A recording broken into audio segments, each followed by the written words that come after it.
This is an open letter to friends and family. First of all, I like to say that I'm not planning on committing suicide. I'm not suicidal. I'm not even planning on going on for swimming. So if I do end up upside down somewhere, understand that it wasn't intentional. So you may want to call the CIA or Mossad and ask how, where, when, why. Because I personally, I'm not planning on going anywhere, and I'm especially not planning on dying. So if they find me upside down, you may want to ask some questions. Anyway, the same goes with Tucker Carlson, and the same goes with for Awesome Bossif, and the same goes for Jon Stewart, and the same goes for even Bill Maher from time to time. Although he's a company man for a long time now. Anyway, nobody wants to go anywhere. We're all fine. We're all good. Thank you very much. Thanks to Uncle Sam. Everything is fine. Love Uncle Sam. But so, but I just like to, as a human being, like to share what's on my mind from time to time. So and there is no specific reason for what I say, except that, okay, let's think this through and see how you can run this planet a little better. That's all.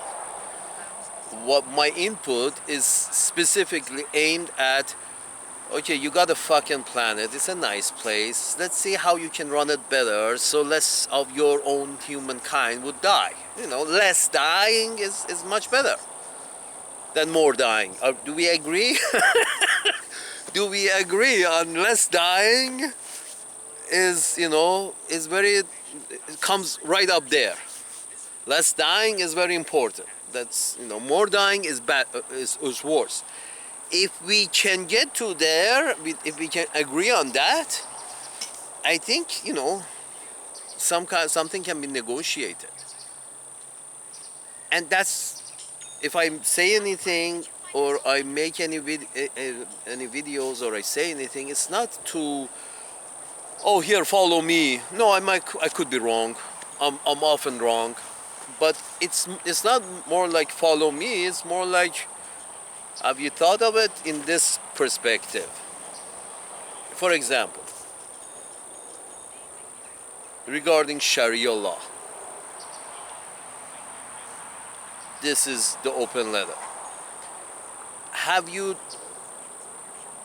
as I said before, Uncle Sam's managers put me in immigration hold-up for a year, a prison sort of arrangement, but in a little less restrict and putting people in cells. It was sort of like more open, as in, let's put a large number of people in pods, in big saloons or big pods of structures, big halls. So that was the kind of prison I was imprisoned in terms of immigration for a year by Uncle Sam's managers. And in that year that I was there, it had a lot of, it was a eye-opening experience for me. I think a lot of people would benefit if, at least have a tour, see how these immigration centers are. All common people, not necessarily politicians, common people should, consider what's going on. Anyway, but it was eye-opening experience, and the reason was I was part of a 20 or 30 people who were there for long periods of time. But one of the 4 pods that we belonged to, which together we went for lunch and dinner, and we had an hour or a couple of hours of open air time. That Those pods were a series of 4 pods, each one containing about, I guess, 250 people. So about 1,000 people were in that group of immigration center that I was locked up in. So I was one of the 250, which was one of 4 pods of 250 each, making about 1,000 people. And these were all immigration issues, and 90% of people were always 95% of people were always, Central Americans who came and left in short periods, 1 week, 2 week, come in, deported, come in, deported, 1 week, 2 week, 3 week, maximum a month, and deported. If you were from Central America, Honduras, Nicaragua, El Salvador, or Mexico. And then you know, there was between these 1,000 people, there was like a group of 20 or 30 of us who were, from, way away, other sides of the planet. And there was 30 of us. There was Vietnamese, 1 or 2 Vietnamese. There was a couple of Indians, Pakistanis, Nigerians, Swedish, but very few Europeans. We had one Swedish guy, and we had one Australian guy. But mostly it was Nigerian and Asians, Africans, and a few even from farther away in South America, like Chile. At that time, it was very rare. Chile and Brazil, a few. But the point is this: there was 20 or 30 of us at any given time that were from far away places, and usually we were serving longer times in immigration, process. These Southerners, you just reject on a daily basis because you got daily flights back home for them. But these motherfuckers are a little have more issues, so you hold them longer. So there was a group of 20 or 30 of us who were there, had to know each other for over a month. So during this process, I saw the kind of people that I never have come across in life before this period of 1 year of incarceration, and never have come across since the incarceration. So there was, you come into close proximity to people who look very different from you, think very different from you. It's like, wow, look very different from you. And I gotta say, I came across this for a period of a month, because this wasn't their first time. This was multiple times they have been here. And by the way, this facility was in Arizona. Therefore, there are a lot of people from south of the border than they are from other places, because it's Arizona. So the foreigners were very few. For a period of a month, I came across these 2 guys. A guy who looked white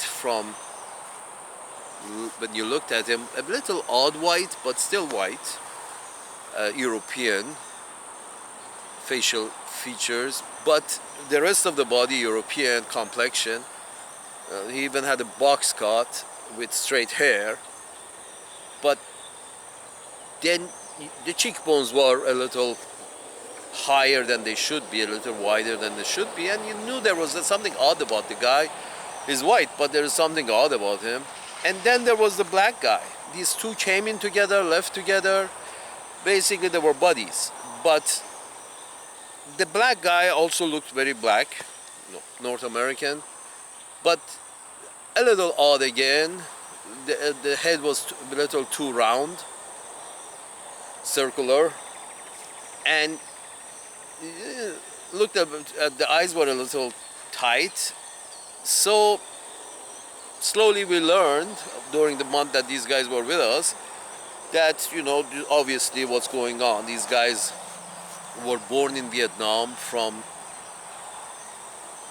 during Vietnam War, after Vietnam War, and the fathers were 2 soldiers, a white guy and a black guy. Probably they were buddies in the army or navy or marines or whatever, and they were buddies, and they slept with these women, local women, and out popped out a white guy and a black guy in Vietnam, two Vietnamese mothers. Folks, when a population of a place is 99.99% one thing,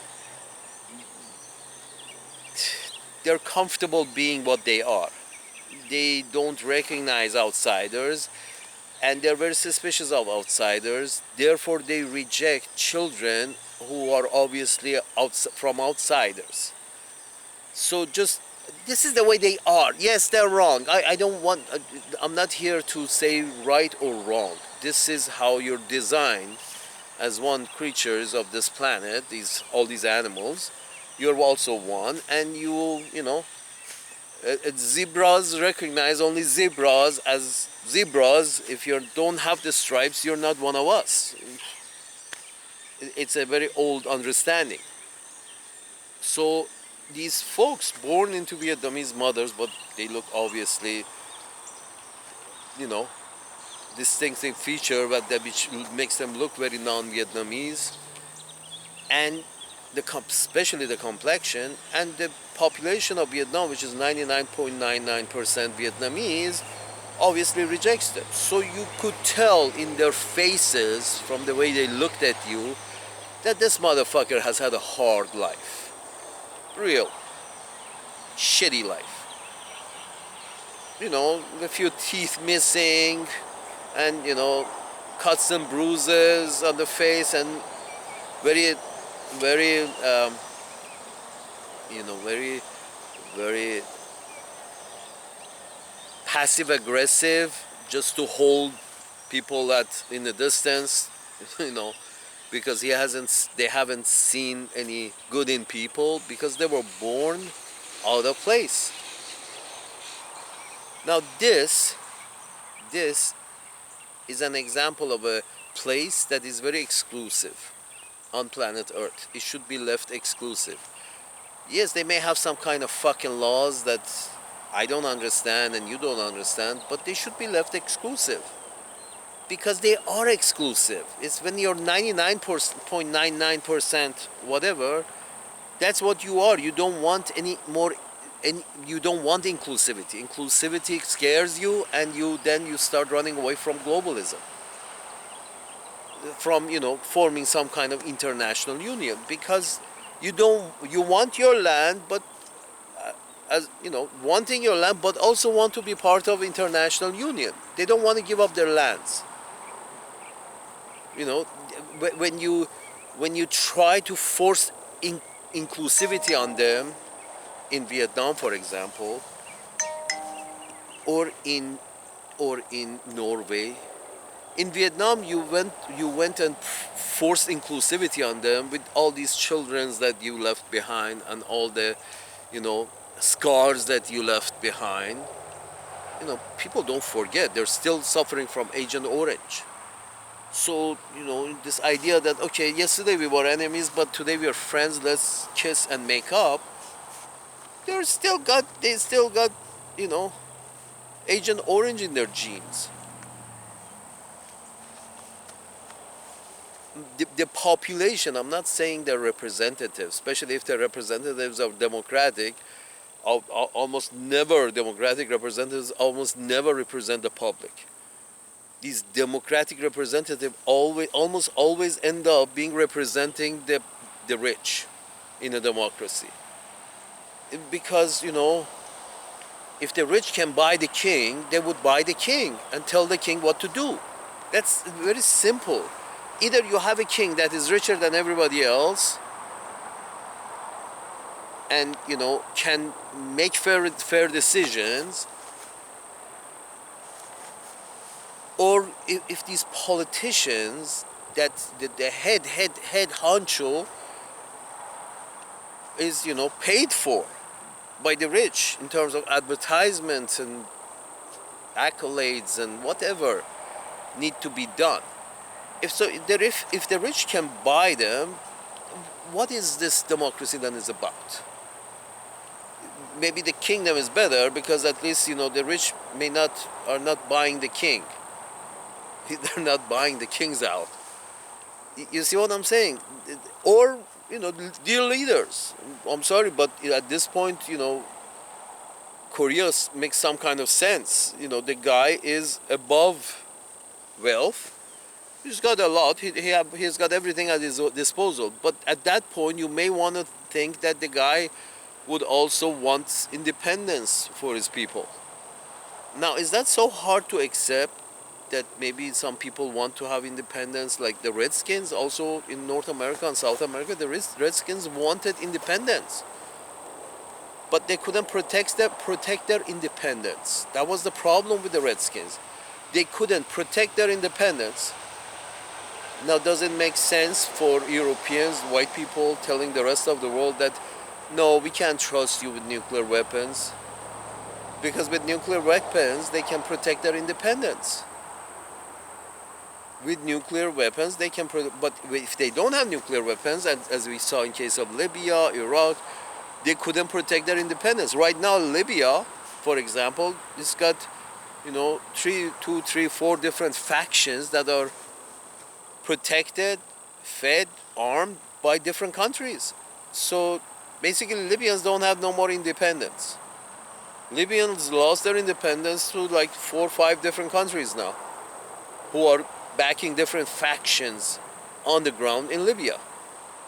So if we do agree that if Gaddafi had nuclear weapons and therefore nobody dare touched him, could he have the independence for his people and not falling into a fucking civil war, which is obviously was predictable?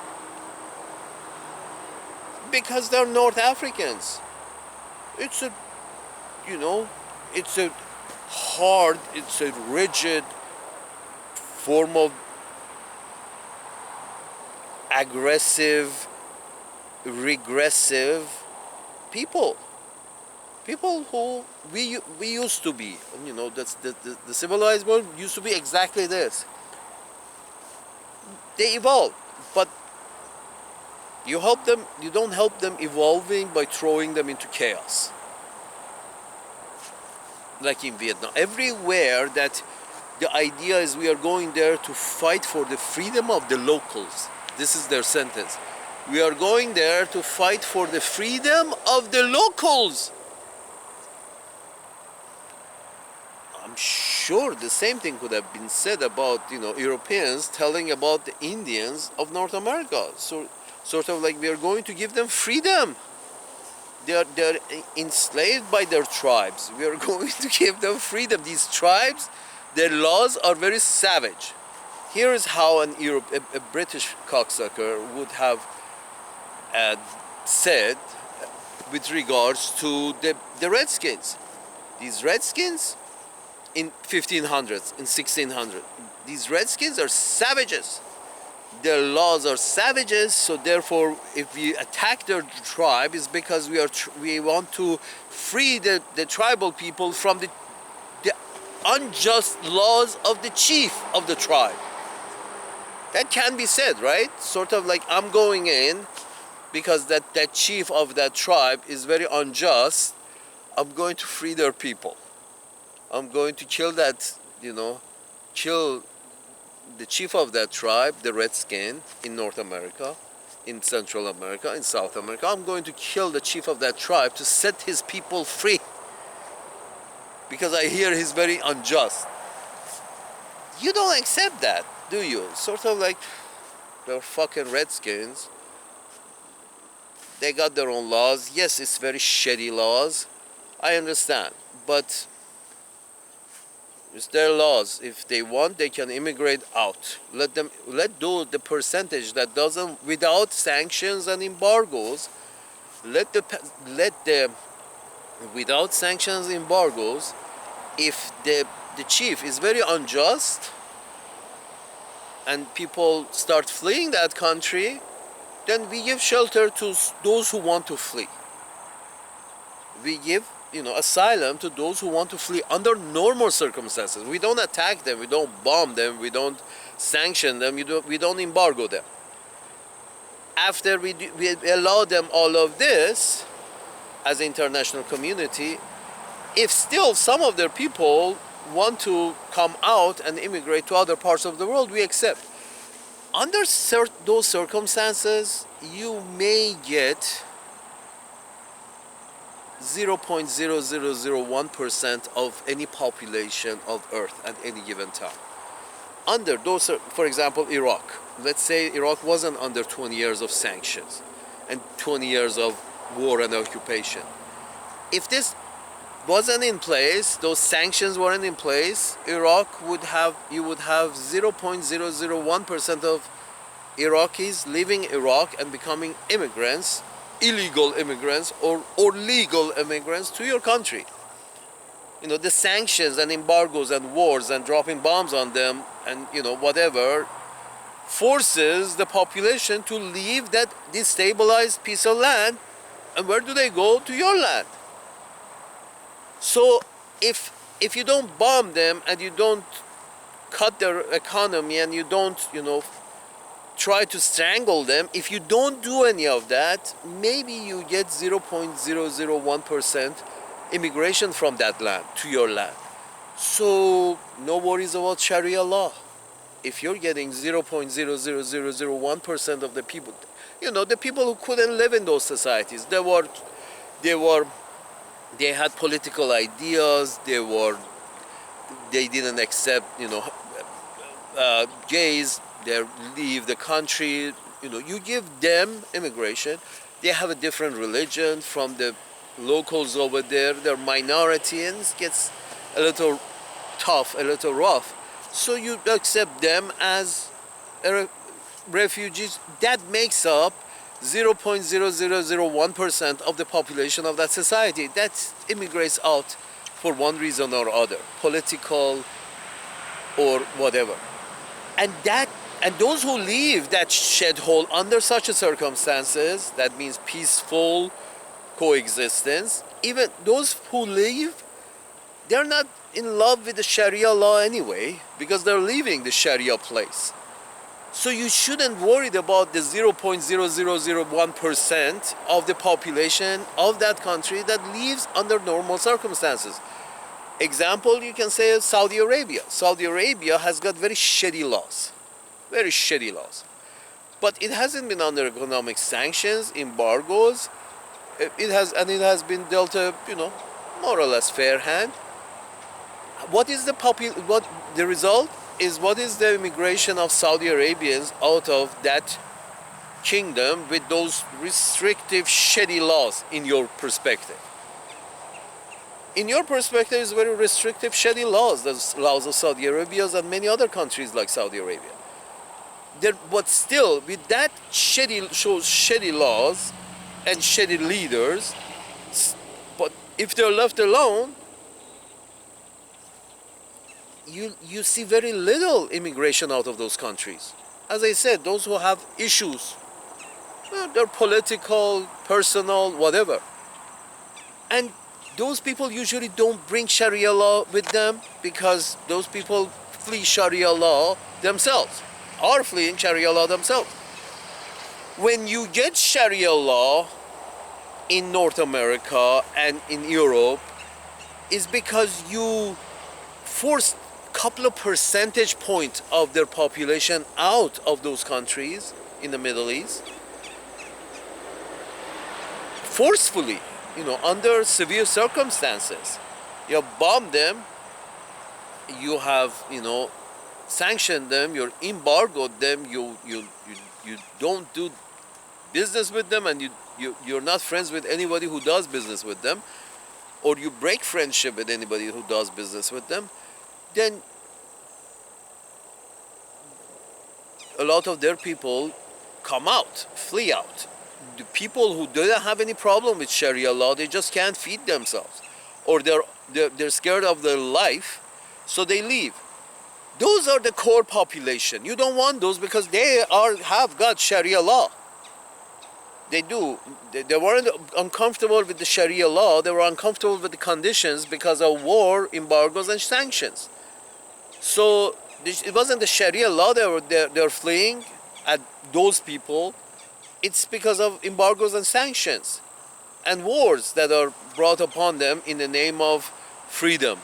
We are going to kill the chief of that tribe so we can set the tribe free. You set the tribe free. The Iraqis started killing other Iraqis because this is who they are, where they are, at the time they are, with the conditions that they are. The British made out of Iraq, made a landlocked nation out of Iraq. A landlocked land, if you haven't noticed, the landlocked nations are not very progressive. So if you take the guy with the big penis away, and these guys actually feel freedom, they're very regressive. They start killing each other because they all, they see no consequences. Because the dear leader was killed, was taken away, and there is no sheriff in town.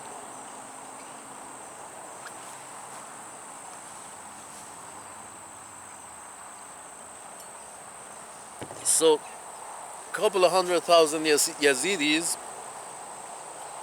turned into bone, fertilizer. Here's the thing, folks. This I've seen a couple of times that a couple of people, especially, with Israeli pedigree,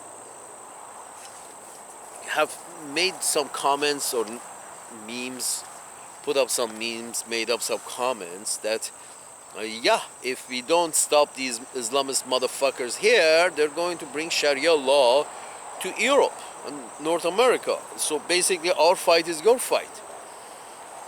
Well, not really. It's exactly the opposite.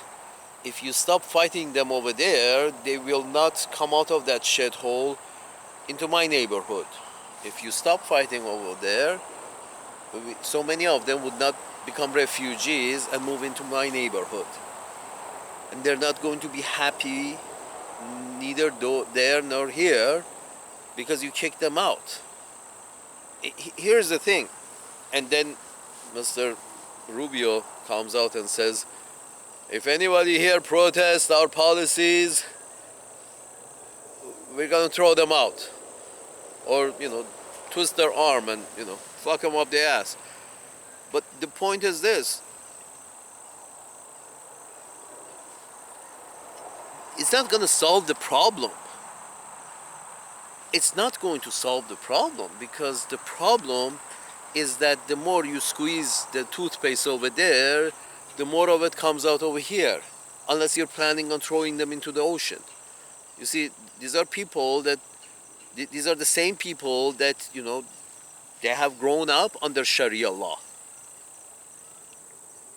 They belong there. And, because they have been under, also sanctions and suffering, they are very frustrated. And, only their fate has kept them going. They're very Sharia law. You don't want them. Tell your allies to back off. Stop. There's nowhere for them to go. Back off, and incorporate them into whatever country that's supposed to become. Incorporate them. Yes, take it over and incorporate it. But you have to run the municipalities as well. You have to run the municipalities as well, and then you have to stop restricting the people of this area from moving in and out. Folks, you gotta incorporate the local population. It's sort of like I feel these guys are like the frontiersmen going over there and saying, we're gonna get rid of all this flora and fauna. We're gonna cut off all these trees. We're gonna cut short all these brown people. And fertilize our fields with them. Eh, you can do that. You have done that, but let's say in 1,000 years, do you see how much shitty stories these people are going to tell their cousins and their grand cousins? Fuck.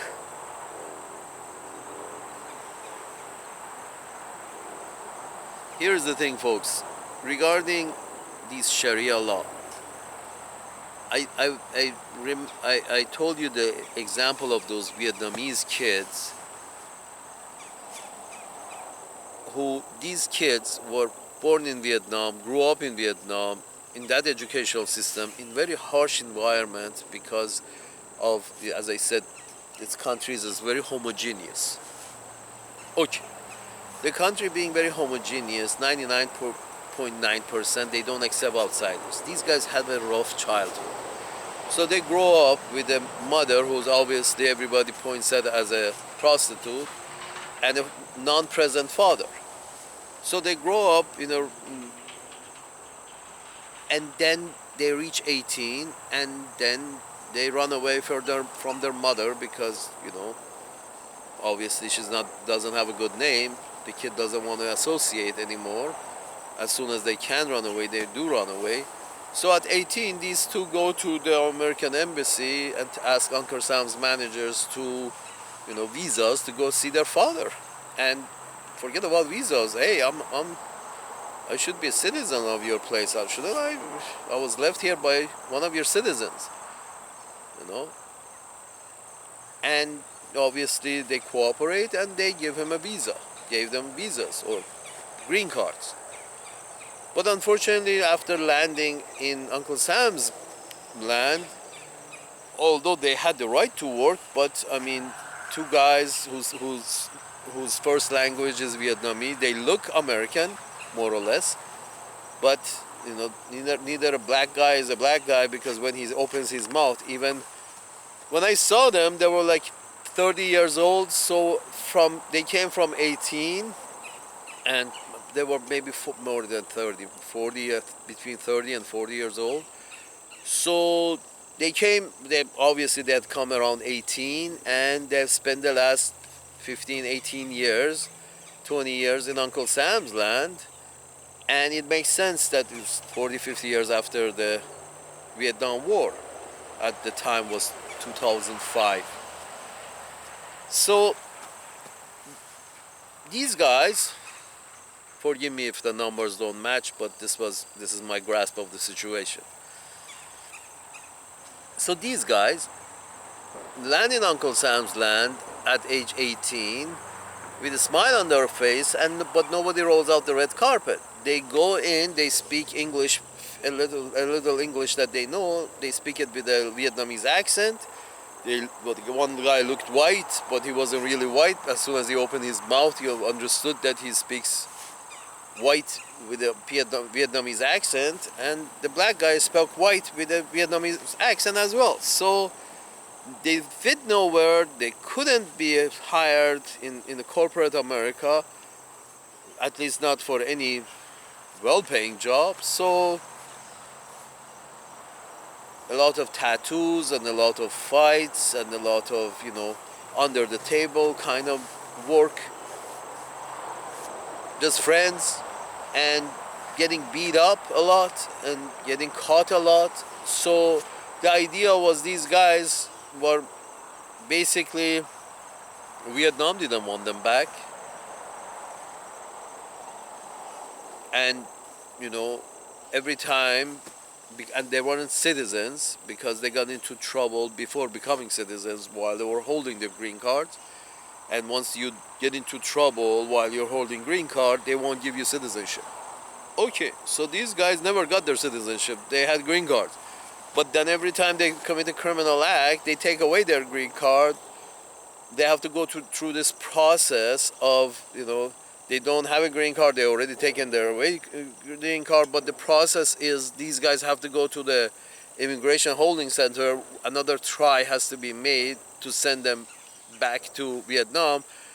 But but they already know that the Vietnam is going to say no. So it has become sort of a routine. After the guy serves his time in prison for 5, 7, 3, 2 years, whatever.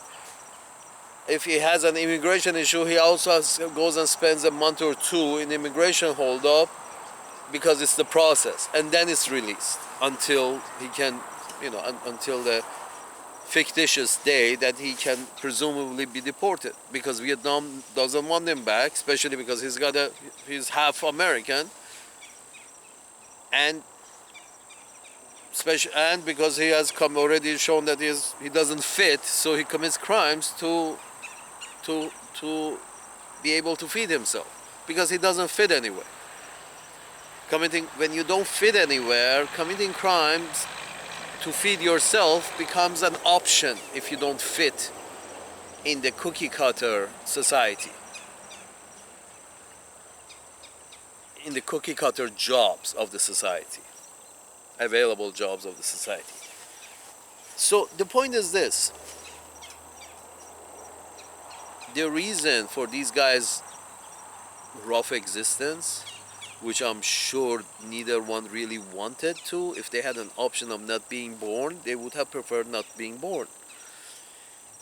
The problem is they were born. They were born, and why they were born? Because Uncle Sam's managers have decided to go to this exclusive area to bring them freedom,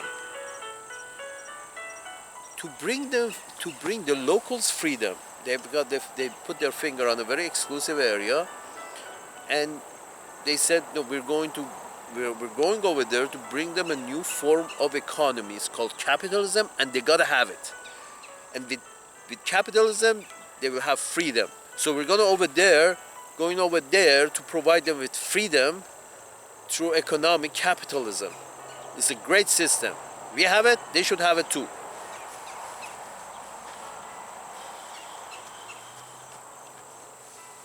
Later on, they changed the subject. Okay, we're going to go over there, bring them democracy. It's the best system. We have it, they should have it too. Okay. Therefore, we're going to go kill them to set them free. So the point is this: these guys, based on colonialist ideas, they see somewhere to make profits. They take the chance of going in, trying to find a way to go in and make profits. Profits from, the locals. If they got an oil well under there, it basically says, fuck you. That's my oil well. It just happened to be there. It has become a joke. Mr. Kennedy recently posted that too. Sort of like, unfortunately they left our oil under your land, so we're coming to get it. For this reason you go in, and or similar reasons in case of Vietnam, similar reasons you go in, but mainly it's like they got a bad chief over there, Saddam, Ho Chi Minh.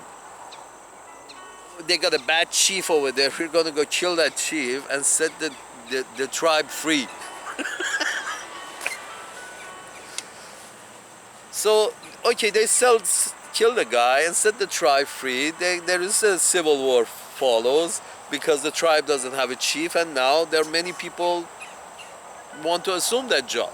Therefore, there's an infighting. Therefore, you have different countries taking, sides in the civil war. And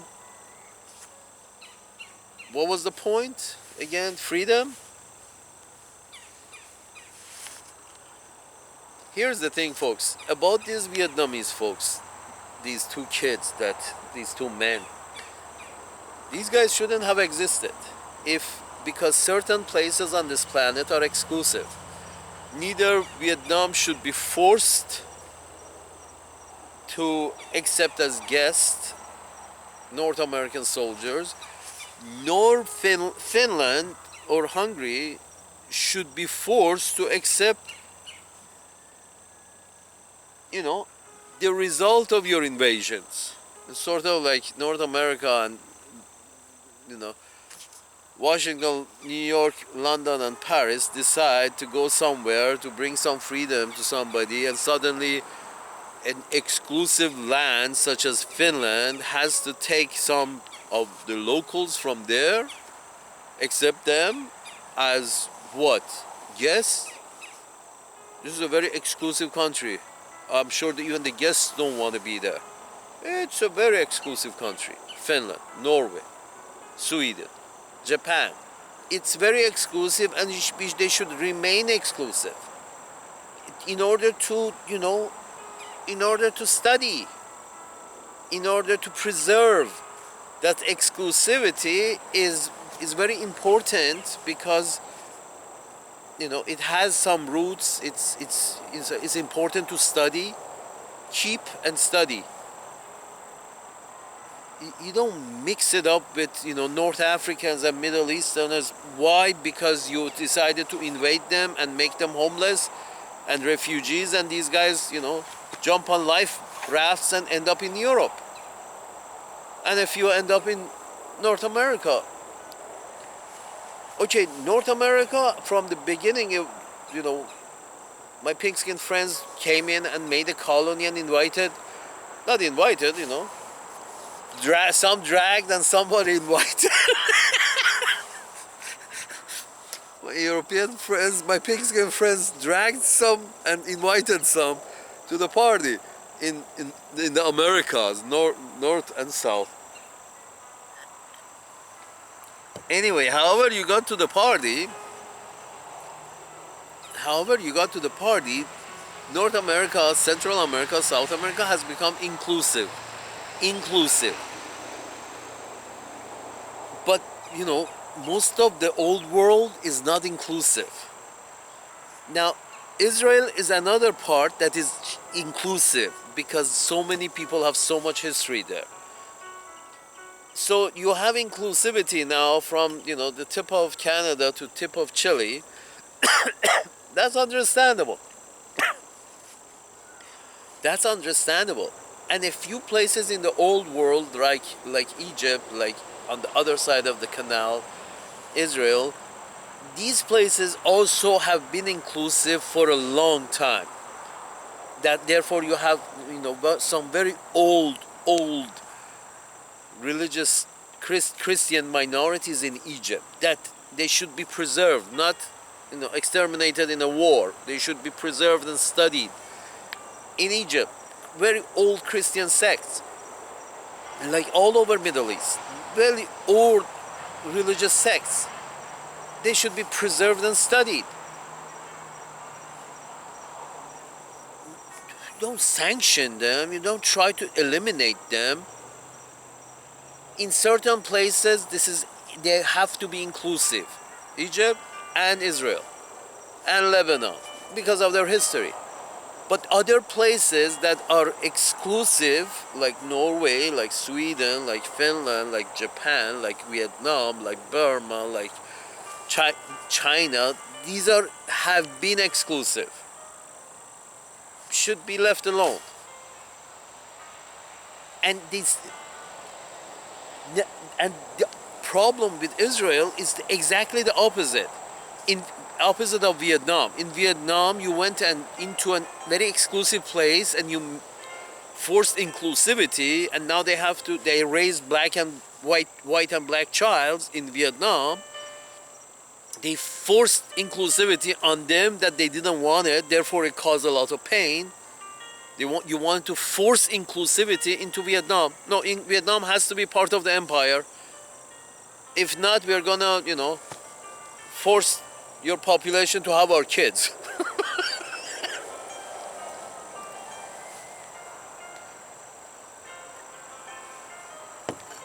And in case of Israel, you're going the opposite way. It's an inclusive place. Your agent, your ally goes in and declares exclusivity.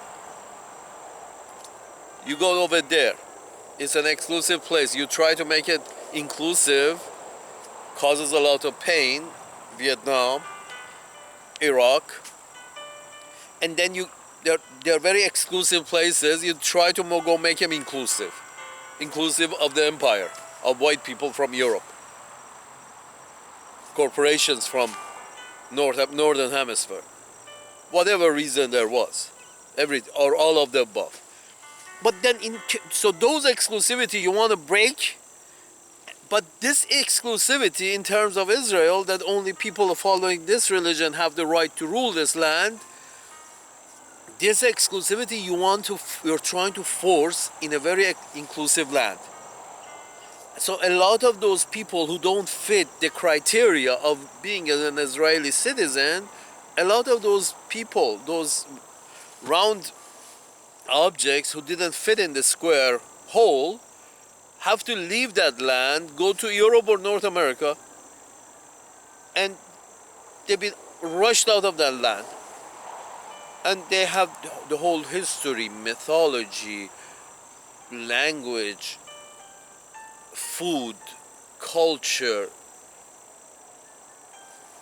books, everything they have is attached to that land, and you don't want them to resent you? They will resent you for, 7 generations and more. Come on, fuck, you got the Bible, it has stories about one tribe did this to the other tribe. It was so harsh and so bad, we had to mention it in this book.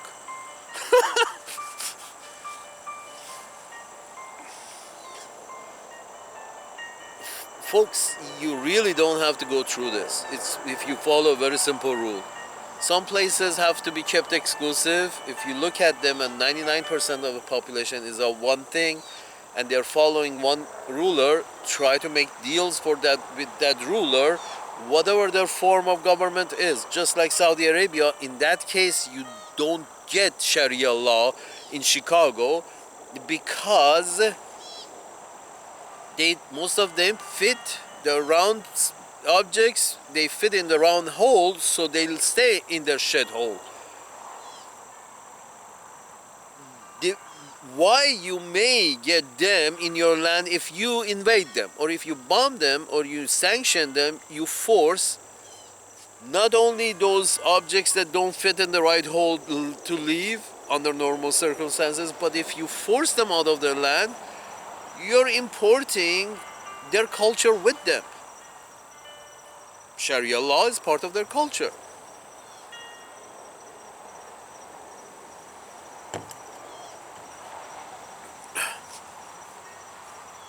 Folks, one thing you should understand, that not everybody on the planet is at the same page at all the time. As simple as that.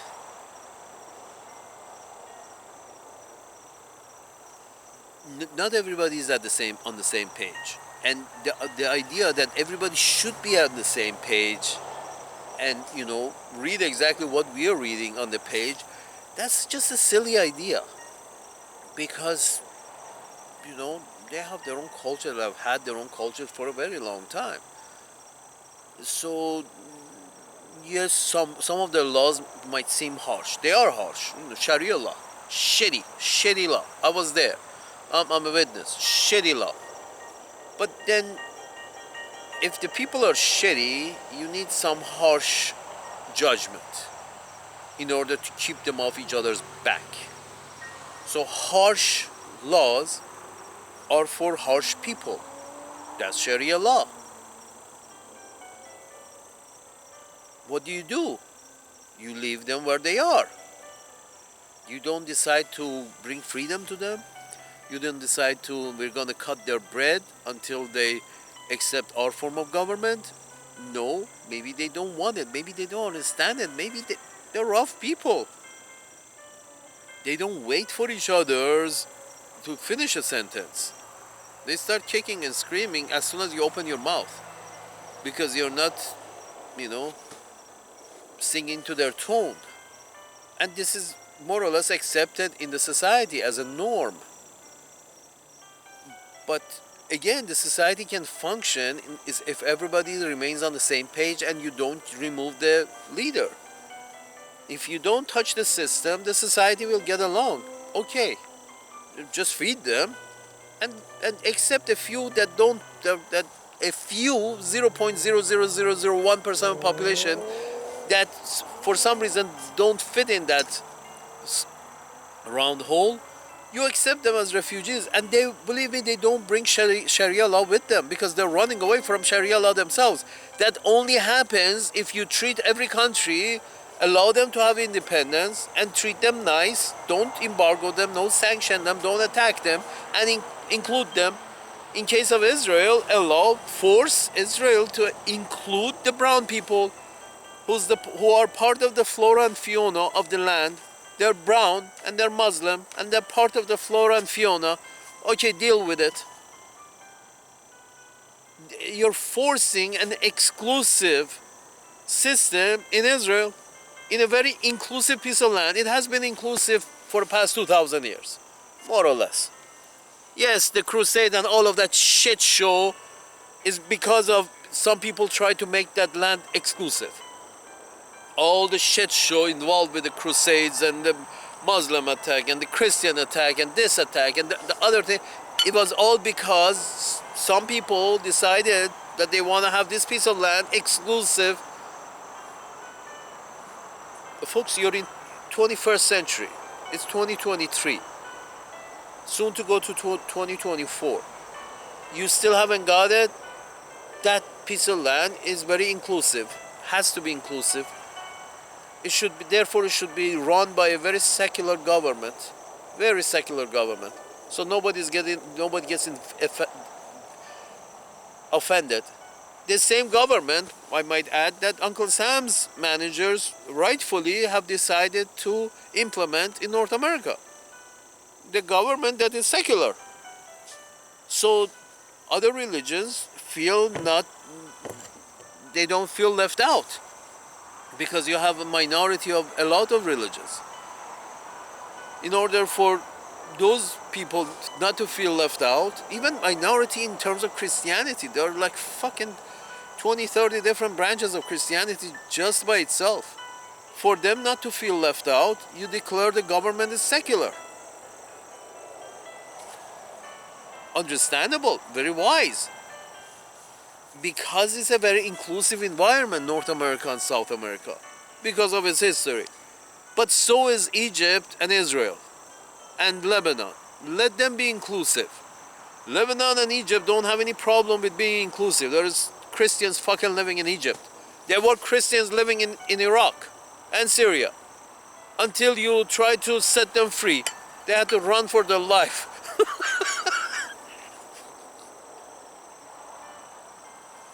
Most didn't make it, because freedom is not, freedom is jungle.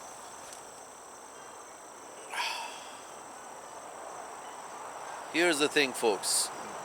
These poor bastards, these real bastards, these poor Vietnamese bastards had such a rough life because they shouldn't have been born. It was a very exclusive place, should have been remained there. The refugees out of Iraq and Syria shouldn't have been made. It's a very exclusive place. You have to somehow, allow their leaders, if they want to have some kind of independence, that's fine. Do you want to eat? Let's make a deal. Let's eat. Let's all eat. That's how they should be dealt, because now you have a whole bunch of brown skins living in Europe, and these brown skins, they didn't come out of Iraq and Syria because they didn't like Sharia law, like me. They didn't come out of it because they didn't like Sharia law. They came out of it because they were under bomb. You were bombing them, so they came out to your own land. Any questions? They didn't come out because of Sharia law. So they want to implement Sharia law whatever the fuck they start living, because it's the culture of the old world. They left the old world not because they didn't fit in Sharia law. Not because they didn't like Sharia law, because they were getting bombed or starved because of sanctions, embargoes, and wars. They left their environment, but they like their culture. They want to implement their culture. Part of their culture is Sharia law. Any questions?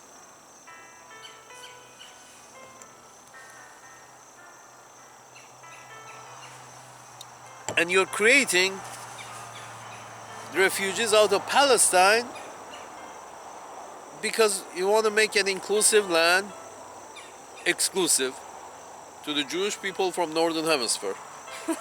We gift, we, the rest of white people from Northern Hemisphere, gift this piece of land in Southern Hemisphere to the Jewish folks of the Northern Hemisphere.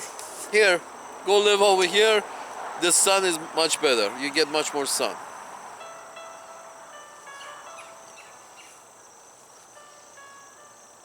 It's better weather than Germany, that's for sure. Sweden? Sweden doesn't have many. Anyway, the point is this. Leave exclusive ones alone. Don't force immigrants on them. Don't invade them and leave foreign children behind. And some inclusive piece of land that you have, don't try to make them exclusive. Either case, making exclusive inclusive and making inclusive exclusive, either case creates a lot of immigrants who are bringing their culture with them.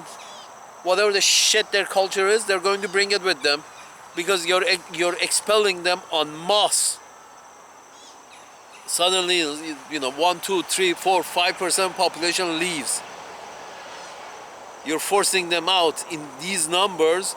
They're going to, have enough people to bring their culture with them. Culture only survives if a large number of people practice that culture. But when you divide people up in very small groups, culture dies. When you eject large numbers of people out of these countries because of you bring war to them, you bring exclusivity and tell them that this is going to be exclusively European land here in Asia and all the locals should leave tomorrow. Today, the brown people out. And whichever the case, you're trying to fight the natural order of things. Vietnam naturally should only contain Vietnamese, and the Holy Land should naturally contain a mix of everybody. And the rulers should be secular in order to make that place work. Normal.